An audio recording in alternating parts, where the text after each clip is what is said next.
Hello and good morning to all of you. This is Shivshankar Kumar saying, and today I am going to describe before you some very important objective type questions of learning and teaching. Friends, ये objective type questions ना सिर्फ BEd के लिए important है बल्कि ये सी TET और S TET जैसे एग्जाम्स के लिए भी बहुत ही इम्पॉर्टेंट है। तो आइए एक एक करके हम इसके बारे में चर्चा करते हैं। तो सबसे पहला क्वेश्चन जो है वो सीखना की परिभाषा से संबंधित है।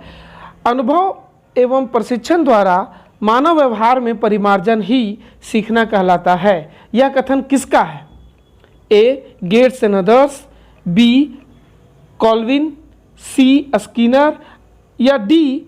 गिलफोर्ड। तो इसका सही उत्तर हो जाएगा गेट्स एंड अदर्स। गेट्स ने ही सबसे पहले ये बतलाया था कि अनुभव एवं प्रशिक्षण के फलस्वरूप मानव के व्यवहार में जो उत्तरोत्तर सुधार होता है वो सीखना कहलाता है। ठीक है, दूसरा क्वेश्चन देखते हैं। सीखने की क्या विशेषता नहीं है? जीवन पर्यंत प्रक्रिया, निरंतरता, सी. शारीरिक परिपक्वता, डी. सार्वभौमिकता। तो इसका सही उत्तर हो जाएगा सी. शारीरिक परिपक्वता। ये जो है वो सीखने की विशेषता नहीं है। सिर्फ शारीरिक विकास से ही सीखना संभव हो जाएगा, ये सही नहीं है। ठीक है, जीवन भर प्रक्रिया इसलिए कहा जाता है क्योंकि ये जन्म से मृत्यु तक चलने वाली प्रक्रिया है। बच्चा से लेकर के जब तक वो डेथ नहीं करता तब तक बच्चा जो है कुछ ना कुछ सीखता रहता है, इसलिए यह भी इसकी विशेषता है। निरंतर प्रक्रिया इसलिए कहा जाता है क्योंकि ये भले ही अलग अलग आयु अवस्थाओं में कभी धीमी कभी तेज हो सकती है, लेकिन बंद नहीं होती है, एकाएक रुक नहीं जाती है। जब तक मनुष्य जीवित रहता है तब तक कुछ न कुछ वह सीखता ही रहता है। सार्वभौमिक प्रक्रिया इसलिए कहा जाता है या विश्वव्यापी प्रक्रिया इसलिए कहा जाता है क्योंकि ये ऐसा नहीं है कि किसी खास क्षेत्र के ही लोग जो है सो सीख सकते हैं। ये जो भी इस दुनिया के जो भी बुद्धियुक्त प्राणी हैं वो सभी जो है वो सीखने के स्वभाव को धारण किए हुए हैं।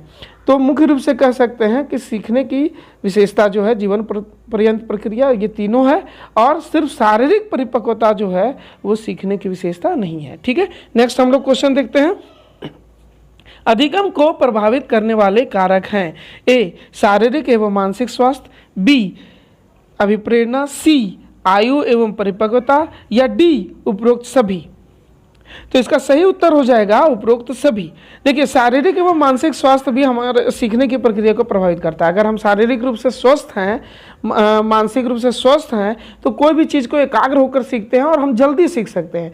इसके फल विपरीत अगर हम बीमार हैं तो हम कोई भी चीज़ को सीखने में ज़्यादा समय लेते हैं या नहीं सीख पाते हैं। ठीक है, तो सीखने की प्रक्रिया को यह प्रभावित करता है। अभिप्रेरणा जो है वो सीखने की इच्छा को जागृत करता है, सीखने के लिए प्यास को जागृत करता है। जिस प्रकार एक घोड़े को जो है अगर प्यास नहीं लगी हुई हो तो हम उसको खींच करके पानी के पास ले जा सकते हैं, लेकिन पानी पीने के लिए मजबूर नहीं कर सकते। उसी प्रकार अगर मनुष्य के अंदर में सीखने की इच्छा नहीं हो तो या अभिप्रेरणा नहीं हो तो वो जो है नहीं सीख सकता है। अभिप्रेरणा जितना अधिक होगा उतना जल्दी बच्चा सीखेगा, जितना कम होगा उतना ही देर से वो सीखेगा। सी. जो आयु एवं परिपक्वता है ये भी बहुत हद तक जो है सीखने की प्रक्रिया को प्रभावित करता है। मान लीजिए कि पहला क्लास के बच्चा को अगर हम 10वां क्लास का कोई कार्य करने के लिए दे दें तो क्या होगा, उसको करने में बहुत ज़्यादा समय लगेगा, सीखने में बहुत ज़्यादा समय लगेगा, या तो वो नहीं सीख पाएगा क्योंकि उसकी मानसिक परिपक्वता उस तरह की नहीं होती है, उसकी आयु उसके अनुसार नहीं होती है। ठीक है, तो ये हो गया अधिगम को प्रभावित करने वाले विभिन्न कारक। तो इसका सही उत्तर हो जाएगा डी, है ना, उपरोक्त सभी। नेक्स्ट क्वेश्चन है, सीखना नहीं कहलाता है। देखिए, सीखना क्या नहीं कहलाता है, इसके बारे में ये क्वेश्चन है। तो देखिए, ए. थकान द्वारा व्यवहार में परिवर्तन, बीमारी द्वारा व्यवहार में परिवर्तन, चोट या दवा के कारण व्यवहार में परिवर्तन या उपरोक्त सभी। तो इसका सही उत्तर हो जाएगा उपरोक्त सभी। देखिए, थकान या बीमारी या चोट या दवा के कारण जो व्यवहार में परिवर्तन होता है वो कुछ समय के लिए होता है, और यही वजह है कि इसको हम सीखना के अंतर्गत में नहीं रखा जाता है। क्योंकि बहुत सारे मनोवैज्ञानिक जो है ये कहते हैं कि the permanent change in human behaviour is called learning. मतलब सीखना जो है वो अस्थायी परिमार्जन है या अस्थायी परिवर्तन होता है। ठीक है, तो नेक्स्ट इसका सही ऑप्शन हो जाएगा ऑप्शन नंबर डी, उपरोक्त सभी। ठीक है, नेक्स्ट क्वेश्चन है, किस अधिगम की प्रक्रिया की समाप्ति होती है? तो अधिगम की प्रक्रिया की समाप्ति किस पर होती है उसके बारे में ये क्वेश्चन कहा जा रहा है। ऑप्शन ए आवश्यकता, बी पुनर्बलन, सी लक्ष्य की प्राप्ति, डी उपरोक्त सभी। तो इसका सही उत्तर हो जाएगा लक्ष्य की प्राप्ति। तो देखिए अधिगम की प्रक्रिया और परिणाम के बारे में हम एक वीडियो पहले ही दे चुके हैं, जिसको आप डिस्क्रिप्शन में, जिसका लिंक नीचे दिया हुआ है, आप नीचे में देख सकते हैं। आपने अगर नहीं देखा तो उस वीडियो को भी जा करके डिटेल में देख सकते हैं कि अधिगम की प्रक्रिया की शुरुआत कैसी होती है और समाप्त कहाँ पर होता है, इसके बारे में उसमें डिटेल से बताया गया है। तो ये जब लक्ष्य की प्राप्ति हो जाती है तो आवश्यकता से तो वो शुरू होती है, लेकिन जब लक्ष्य की प्राप्ति हो जाती है तो वो समाप्त हो जाती है। फिर समाप्त होने के बाद दूसरी नई, फिर से वो आवश्यकता से, दूसरी नई आवश्यकता के साथ ये फिर से शुरू हो जाती है। तो अधिगम की प्रक्रिया की समाप्ति किस पर होती है? तो सी लक्ष्य की प्राप्ति पर। नेक्स्ट क्वेश्चन है जो कि सीखना के स्वभाव से संबंधित है, नेचर से संबंधित है। सीखना क्या है? एक कला, बी एक प्रक्रिया, सी एक परिणाम, या डी बी सी दोनों, मतलब एक प्रक्रिया और परिणाम दोनों। तो इसका सही उत्तर हो जाएगा डी एक प्रक्रिया और परिणाम दोनों, बी सी दोनों ऑप्शन जो है वो सही है। क्योंकि देखिए इसमें हम इसके बारे में ऑलरेडी डिटेल में बता चुके हैं कि एक प्रक्रिया के 3 अंग होते हैं, प्रारंभ होता है, मध्य होता है और अंत होता है। तो सीखना भी एकाएक संपन्न नहीं हो जाता, बल्कि यह आवश्यकता से शुरू होकर लक्ष्य प्राप्ति पर समाप्त होता है। इसका मध्य भी होता है, तो ये एक प्रक्रिया भी है। और परिणाम इसलिए क्योंकि इसके फलस्वरूप हमारे व्यवहार में कई तरह के परिवर्तन होते हैं। हम किसी भी वातावरण में समायोजन कर पाते हैं, अपने व्यवहार में परिमार्जन करते हैं, वृद्धि और विकास होता है। हाँ, तो ये सब जो है इसके परिणाम होते हैं। इसलिए हम कह सकते हैं कि इसकी प्रकृति को जो है बहुत सारे मनोवैज्ञानिक एक प्रक्रिया और परिणाम दोनों के रूप में डिफाइन करते हैं। नेक्स्ट हम जो है क्वेश्चन है कि डीसेल के अनुसार सीखने की प्रक्रिया के कितने चरण हैं? तो डीसेल के अनुसार सीखने की प्रक्रिया के जो चरण है उसके बारे में इसमें बताना है। तो पहला है ऑप्शन 5, बी 7 और सी 4, डी 3। तो इसका सही उत्तर हो जाएगा ऑप्शन नंबर ए 5। देखिए बहुत सारे मनोवैज्ञानिक जो है वो सीखने की प्रक्रिया के जो है 6 चरण मानते हैं, ठीक है। मैक्सिमम मनोवैज्ञानिक जो है ये मानते हैं, और कई जगह क्वेश्चंस में इसका सही उत्तर 6 भी दिया हुआ है। लेकिन अगर पूछेगा डीसेल के अनुसार तो डीसेल के अनुसार 5 चरण है, ठीक है। ये जो 6 चरण है उसमें से पहला अभी प्रेरणा हो जाता है, दूसरा विभिन्न अनुक्रियाएं हैं, तीसरा बाधाएं हैं, चौथा पुनर्बलन है, 5वां अनुभवों का संगठन है, और 6ठा जो है वो लक्ष्य की प्राप्ति है। ये 6 चरण जो है वो बहुत सारे मनोवैज्ञानिक उस पर सहमत हैं, लेकिन डीसेल के अनुसार 5 ही चरण है, ठीक है। तो यहाँ पे सही ऑप्शन हो जाएगा ऑप्शन ए 5। नेक्स्ट क्वेश्चन देखते हैं। सीखने का परिणाम है ए उत्तरोत्तर विकास, बी वातावरण में समायोजन, सी जीवन लक्ष्यों की प्राप्ति, या डी उपरोक्त सभी। तो इसका सही उत्तर हो जाएगा उपरोक्त सभी। सीखने के फलस्वरूप जो है उत्तरोत्तर विकास तो होता ही है बालक का, साथ वातावरण में भी, किसी भी वातावरण में वो समायोजित कर पाता है, अपने आप को एडजस्ट कर पाता है, और वो जीवन का जो भी उसका लक्ष्य निर्धारित होता है उसको भी प्राप्त कर लेता है सीखने के फलस्वरूप।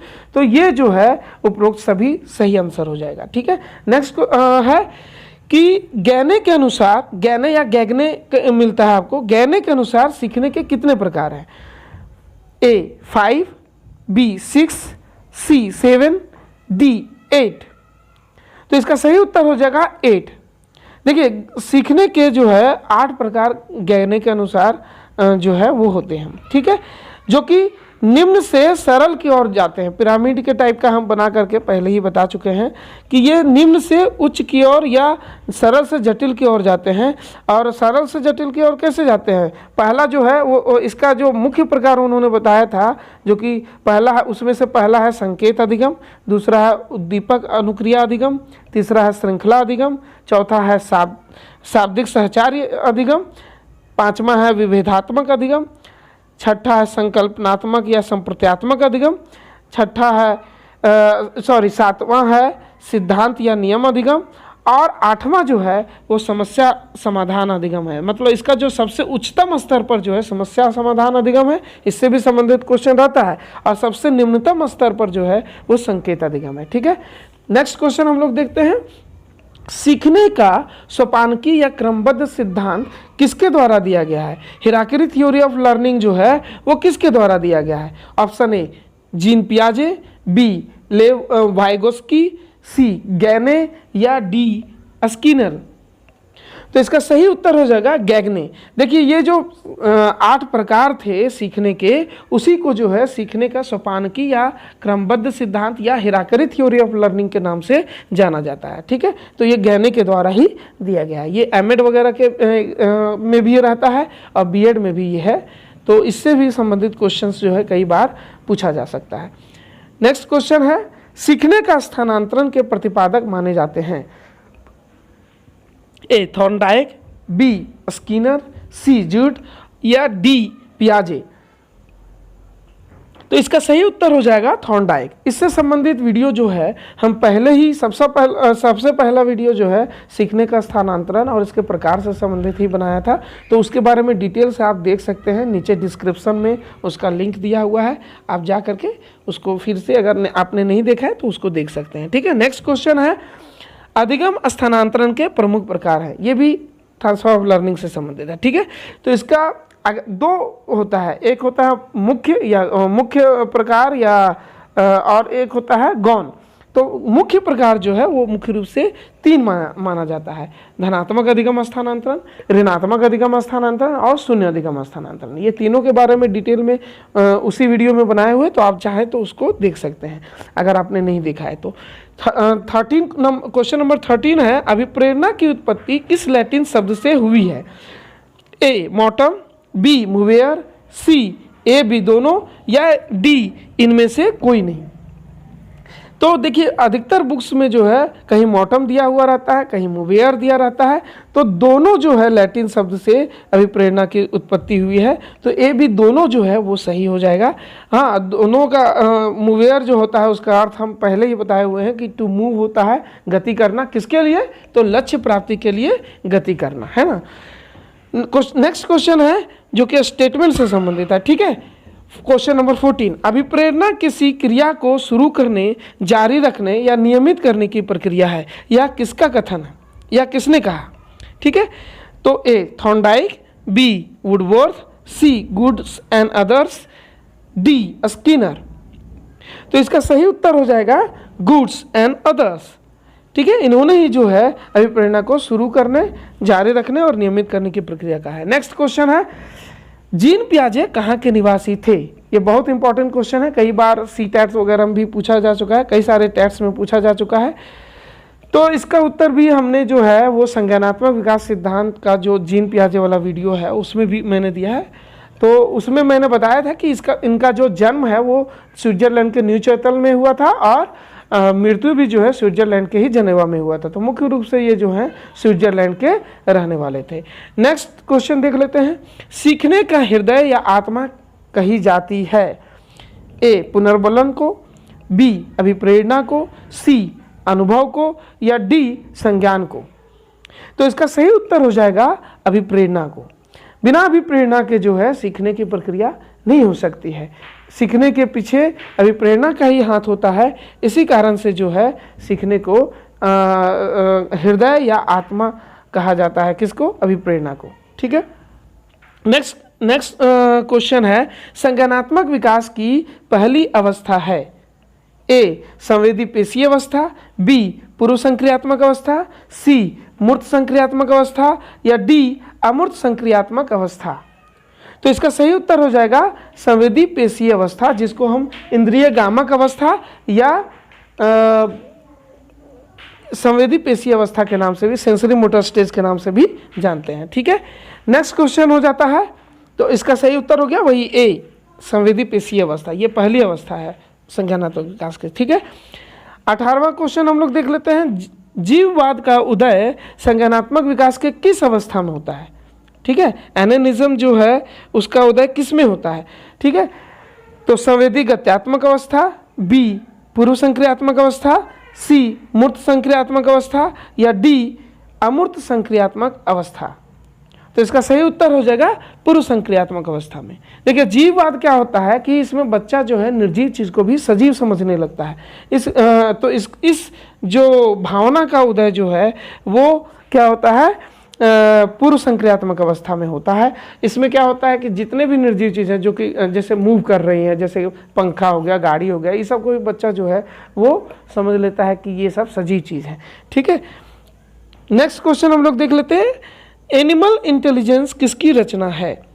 ए स्किनर, बी थॉर्नडाइक, सी वाइगोस्की या डी पियाजे। तो एनिमल इंटेलिजेंस जो है वो थॉर्नडाइक की रचना है। ये ट्रायल एंड एरर थ्योरी में मैंने बताया हुआ है कि ये जो है थॉर्नडाइक की रचना है, जो कि 1898 ईस्वी में अमेरिकन मनोवैज्ञानिक थे, ये उन्होंने लिखा हुआ था एनिमल इंटेलिजेंस। ठीक है, नेक्स्ट क्वेश्चन हम लोग देख लेते हैं। 20वां जो कि है अभिप्रेरणा चक्र की शुरुआत होती है ए चालक या प्रनोदन से, बी प्रोत्साहन या प्रलोभन से, सी आवश्यकताओं से या डी प्रेरक से। तो सी जो है इसका सही उत्तर हो जाएगा आवश्यकताओं से। ठीक है, आवश्यकता से शुरू हो करके लक्ष्य प्राप्ति पर यह समाप्त होती है। तभी प्रेरणा चक्र के बारे में मुख्य रूप से ये बात हो गई। नेक्स्ट क्वेश्चन हम लोग देखते हैं। प्रयास एवं भूल सिद्धांत के प्रतिपादक हैं। तो ट्रायल एंड एरर थ्योरी जो है बहुत ही इंपॉर्टेंट है, ये कई बार इससे क्वेश्चन पूछा जाता है। तो इसका सही उत्तर क्या है वो देखते हैं। ए थॉर्नडाइक, बी स्किनर, सी पेवलोव या डी कॉहलर। तो इसका सही उत्तर हो जाएगा ए थॉर्नडाइक। ठीक है, नेक्स्ट क्वेश्चन देखते हैं। ट्रायल एंड एरर थ्योरी में क्या होता है कि जैसे जैसे गलतियां कम होते, जैसे जैसे प्रयास बढ़ता जाता है वैसे वैसे गलतियां कम होती जाती हैं और एक समय क्या होता है कि प्राणी बिल्कुल अच्छे से काम करना सीख जाता है। तो यही प्रयास एवं भूल सिद्धांत का मुख्य बात है। नेक्स्ट हम लोग क्वेश्चन देखते हैं। थॉर्नडाइक के सीखने के मुख्य नियम कितने हैं? मुख्य नियम हैं तो 1, 2, 3 या 4। तो इसका सही उत्तर हो जाएगा 3। ठीक है, जब प्रयास एवं भूल सिद्धांत का प्रतिपादन थॉर्नडाइक कर रहे थे तो उसी समय उन्होंने जो है बोला था कि सीखने का प्रभाव प्रयास एवं भूल सिद्धांत तभी लागू होगा जब 3 नियम लागू होंगे। एक तत्परता का नियम, अभ्यास का नियम और प्रभाव का नियम।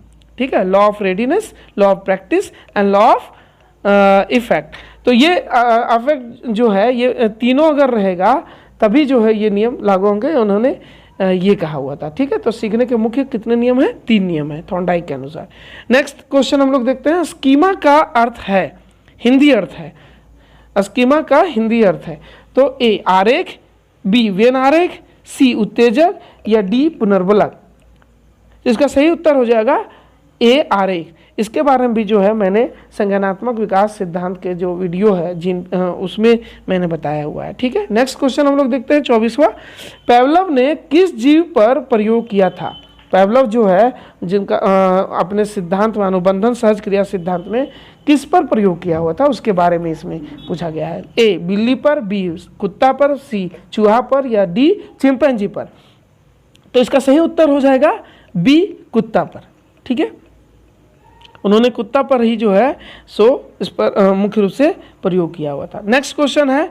नोबेल पुरस्कार से सम्मानित मनोवैज्ञानिक हैं। देखिए इससे संबंधित क्वेश्चन कई बार पूछा गया है बीएड एग्जामिनेशंस में, ऑब्जेक्टिव में, तो इसको विशेष रूप से ध्यान रखिएगा। ठीक है, ऑप्शन है ए थॉर्नडाइक, बी पेवलोव, सी कॉहलर और डी स्किनर। तो इसका सही उत्तर हो जाएगा पेवलोव, बी। ठीक है, इनको जो है पाचन क्रिया पर शोध करने के कारण नोबेल पुरस्कार से सम्मानित किया गया था। ठीक है, नेक्स्ट क्वेश्चन हम लोग देख लेते हैं 26वां। अंतर्दृष्टि का अर्थ है ए पुनरावृत्ति, बी अस्थायी सीखना, सी समस्या के संपूर्ण पहलुओं को समझकर एकाएक हल ढूंढ लेना या डी अनुक्रिया को बार बार दोहराना।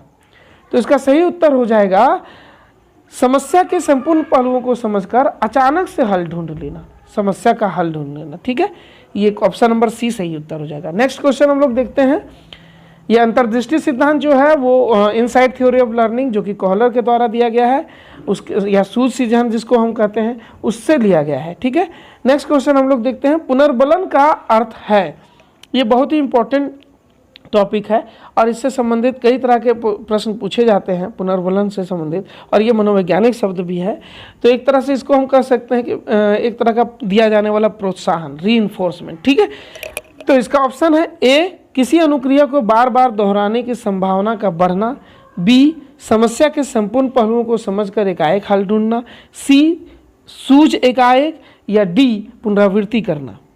तो इसका सही उत्तर हो जाएगा ऑप्शन नंबर ए, किसी अनुक्रिया को बार बार दोहराने की संभावना को बढ़ना, ठीक है। नेक्स्ट, गेस्टाल्ट शब्द का अर्थ है ए, प्रेरणा, बी, सीखना, सी, संपूर्ण, या डी, अपूर्ण। तो इसका सही उत्तर हो जाएगा सी, संपूर्ण। ये जो है सही उत्तर इसलिए हो जाएगा, ये जर्मन शब्द है, गेस्टाल्ट जो है वो जर्मन शब्द है जिसका अर्थ होता है संपूर्ण, ठीक है। ये गेस्टाल्टवादी मनोवैज्ञानिक जो थे, Kohler, Max Wertheimer, Kurt Koffka, Kurt Lewin, ये सब गेस्टाल्टवादी मनोवैज्ञानिक माने जाते हैं, क्योंकि इन सभी ने जो है वो कहा था कि अगर कोई समस्या आपके सामने आती है उसके संपूर्ण पहलुओं पर विचार करके आप जो है उस समस्या का एकाएक हल ढूंढ सकते हैं। तो ये गेस्टाल्टवादी जो सिद्धांत है या इनसाइट थ्योरी ऑफ लर्निंग है उससे लिया गया क्वेश्चन है, ठीक है। नेक्स्ट है, पूर्व संक्रियात्मक अवस्था की आयु अवधि है, प्री ऑपरेशनल जो स्टेज है उसकी आयु अवधि कितनी मानी जाती है? 0 से 2 वर्ष, 2 से 7 वर्ष, 7 से 12 वर्ष, या 18 से 20 वर्ष। तो इसका सही उत्तर हो जाएगा 2 से 7 वर्ष, ठीक है। अब नेक्स्ट क्वेश्चन देखते हैं, संज्ञानात्मक विकास की अंतिम अवस्था है ए, पूर्व संक्रियात्मक अवस्था, बी, संवेदी पेशी अवस्था, सी, औपचारिक संक्रियात्मक अवस्था, या डी, ठोस संक्रियात्मक अवस्था। तो इसका सही उत्तर हो जाएगा सी, औपचारिक संक्रियात्मक अवस्था या फॉर्मल ऑपरेशनल स्टेज जो है वो इसकी अंतिम अवस्था है, ठीक है, संज्ञानात्मक विकास की। नेक्स्ट क्वेश्चन देख लेते हैं, अनुक्रमणशीलता का गुण संज्ञानात्मक विकास के किस अवस्था में पाया जाता है? संवेदी गत्यात्मक अवस्था, पूर्व संक्रियात्मक अवस्था, ठोस संक्रियात्मक अवस्था, या औपचारिक संक्रियात्मक अवस्था। तो इसका सही उत्तर हो जाएगा पूर्व संक्रियात्मक अवस्था। देखिए, अनुक्रमणशीलता और उत्क्रमणशीलता के बारे में मैंने अपने वीडियो में पूरे डिटेल में बताया हुआ है। अनुक्रमणशीलता जो है वो हो जाता है पलटावी गुण, मतलब कि उल्टा चीज़ जो है उसको समझने की योग्यता। जैसे 2 गुने 2 4 होता है, ये तो सीधा सीधा कोई भी समझ जाता है, इसको समझ सकता है। लेकिन अगर जब बच्चा जो है वो 4 भागा 2 बराबर 2 कैसे हुआ, 2 गुने 2 बराबर 4 हुआ, ये सीधा समझ जाता है इस गुण के कारण। लेकिन 4 भागा 2 बराबर 2 कैसे हुआ, उसी को थोड़ा घुमा देता है अगर उसको उस क्वेश्चन को, तो ये नहीं समझ पाता है कि ये 2 कैसे हुआ। इसके पीछे का जो नियम है, तर्क होता है, वो नहीं समझ पाता है, ठीक है। तो यही अनुक्रमणशीलता का गुण है जिसके बारे में हम डिटेल में उस वीडियो में बताए हुए हैं, ठीक है। तो इसका सही उत्तर हो जाएगा ऑप्शन नंबर बी, पूर्व संक्रियात्मक अवस्था।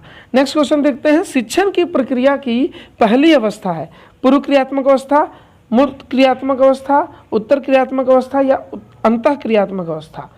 तो इसका सही उत्तर जो है वो हो जाएगा पूर्व क्रियात्मक अवस्था, जिसको प्लानिंग स्टेज भी बोला जाता है, और फर्स्ट स्टेज ऑफ टीचिंग इसको बोला जाता है, जिसमें कि योजना बनाता है एक शिक्षक जो है क्लासरूम में जाने से पहले, है ना। प्री ऑपरेशनल स्टेज या प्री एक्टिव स्टेज के नाम से भी इसको जाना जाता है, ठीक है। नेक्स्ट हम लोग क्वेश्चन देख लेते हैं, शिक्षण की कितनी अवस्थाएं हैं? 2, 3, 4 या 5? तो इसका सही उत्तर हो जाएगा 3। कौन? Pre active phase, interactive phase और पोस्ट एक्टिव फेज, है ना। पूर्व क्रियात्मक अवस्था, अंतः क्रियात्मक अवस्था और उत्तर क्रियात्मक अवस्था, ये 3 अवस्थाएं हैं शिक्षण की, टीचिंग की, ठीक है। नेक्स्ट क्वेश्चन देख लेते हैं, शिक्षण की मूल्यांकन की अवस्था किसे कहा जाता है? तो pre active phase, interactive phase, या पोस्ट एक्टिव फेज, या ठोस क्रियात्मक अवस्था। देखो पूर्व ए जो है इसका सही उत्तर हो जाएगा उत्तर क्रियात्मक अवस्था। पोस्ट एक्टिव फेज जो होता है उसको जो है मूल्यांकन की अवस्था कहा जाता है। प्री एक्टिव फेज को क्या कहा जाता है? योजना की अवस्था। अंतः क्रियात्मक अवस्था को क्या कहा जाता है? Implementation stage. उसमें जो है जो भी वो योजना बनाता है उसको लागू करता है। अब मूल्यांकन की अवस्था उत्तर क्रियात्मक अवस्था या पोस्ट एक्टिव फेज को इसलिए कहा जाता है क्योंकि इसमें जो है जो भी वो पढ़ाता है उसका मूल्यांकन करता है कि बच्चे किस सीमा तक सीख पाए, ठीक है। नेक्स्ट क्वेश्चन हम लोग देख लेते हैं कि स्कीमा कहलाता है ए ज्ञान का व्यवस्थित संग्रह, बी वातावरण में समायोजन, सी पूर्व ज्ञान में नए ज्ञान को जोड़ना, या डी व्यवहारों का संगठन। तो इसका सही उत्तर हो जाएगा ज्ञान का व्यवस्थित संगठन, ऑप्शन नंबर ए। ठीक है, ज्ञान या सूचनाओं के व्यवस्थित संगठन को जो है या संग्रह को जो है वो क्या कहा जाता है, organise set of knowledge is called schema. ठीक है, नेक्स्ट हम लोग क्वेश्चन देख लेते हैं। व्यवहारों के व्यवस्थित संगठन को कहा जाता है या कहलाता है, तो ए हो जाएगा स्कीमा, बी स्कीम्स, सी संतुलीकरण और डी विकेंद्रीकरण। तो ये सब के बारे में अगर आप डिटेल में जानना चाहते हैं तो main theoretical concept of Jean पियाजे का आप देख सकते हैं वीडियो, उसमें हम जो है अलग जो दूसरा पार्ट बनाया था उसमें मैंने बताया हुआ है कि स्कीमा क्या होता है, स्कीम्स क्या होता है, कॉग्निटिव इक्विलिब्रियम क्या होता है, डिसेंटरिंग क्या होता है, इसके बारे में डिटेल में मैंने बताया हुआ है। तो इसका सही उत्तर हो जाएगा स्कीम्स। व्यवहार के जो व्यवस्थित संगठन होते हैं, जो सेट ऑफ बिहेवियर होता है उसको कहा जाता है स्कीम्स, और ज्ञान का जो व्यवस्थित संगठन होता है या संग्रह होता है उसको कहा जाता है स्कीमा। ठीक है, नेक्स्ट क्वेश्चन है अनुकूलन की उपक्रियाएं हैं। देखिए जीन पियाजे ने कुछ विशेष शब्दों का प्रयोग किया था, उनमें से एक था अनुकूलन, एकोमोडेशन जिसको बोलते, एडप्टेशन जिसको बोलते हैं, है ना। तो उसके अंतर्गत में उन्होंने जो है कितने भागों में बांटा था उससे संबंधित ये प्रश्न है। ए आत्मसात्मीकरण, बी समायोजन, या ए बी दोनों, या दोनों में से कोई नहीं। तो मुख्य रूप से जो है ये दो उपक्रियाएं थी, आत्मसात्मीकरण और समायोजन। तो ए बी दोनों जो है ऑप्शन नंबर सी सही आंसर हो जाएगा। नेक्स्ट क्वेश्चन देख लेते हैं। द्विकारक अधिगम स्थानांतरण सिद्धांत के प्रतिपादक हैं। Two factor transfer theory of learning से ये लिया गया है। ए कोहलर, बी स्पीयरमैन, सी गिलफोर्ड, या डी स्किनर।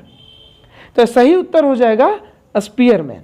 ठीक है, इसमें मैंने बताया हुआ था कि जी और एस दो तरह के कारक की उन्होंने चर्चा की थी कि दो तरह के कारक जो है बुद्धि में पाए जाते हैं, जिसमें जो है जी कारक जो है जनरल एबिलिटी का प्रयोग है और सामान्य योग्यता का प्रतीक है, और एस कारक जो है स्पेसिफिक या विशिष्ट योग्यता का प्रतीक है।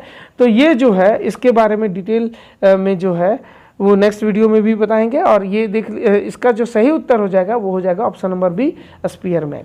ठीक है, उसमें बताया गया था इस ट्रांसफ़र ये जो two factor transfer theory of learning है उसमें ये बताया गया था कि जिसमें भी जी कारक अधिक होता है वहाँ अधिगम का स्थानांतरण अधिक होता है, और जहाँ एस कारक होता है वहाँ अधिगम का स्थानांतरण कम होता है। ठीक है, नेक्स्ट क्वेश्चन हम लोग देख रहे हैं। अंतर्दृष्टि सिद्धांत के चिंपैंजी का नाम क्या था। ये क्वेश्चन कई बार पूछा गया है, पीएचडी के एंट्रेंस में भी पूछा गया है, टैट में भी कई बार पूछा गया है। तो ये जो है, और ये बीएड के में भी ऑब्जेक्टिव टाइप क्वेश्चन में ये पूछा गया है। ठीक है, तो ए मुल्तान, बी सेरा, सी सुल्तान, डी हल्कान। तो सही उत्तर हो जाएगा सुल्तान। ठीक है, वो जो सबसे बुद्धिमान चिंपैंजी था जिस पर मतलब इनसाइड थ्योरी ऑफ लर्निंग में प्रयोग किया गया था वो था सुल्तान। ठीक है, नेक्स्ट क्वेश्चन और लास्ट क्वेश्चन है अभिप्रेरणा के आत्मसिद्धि सिद्धांत किसके द्वारा दिया गया है ना। Self actualisation theory of motivation जो है वो किसके द्वारा दिया गया था। ए फ्रायड, बी मैकडूगल, या सी मैस्लो, या डी गेस्टाल्टवादी मनोवैज्ञानिक। तो इसका सही उत्तर हो जाएगा option number C Maslow. Thanks for watching the full video. Please like, comment and subscribe my channel.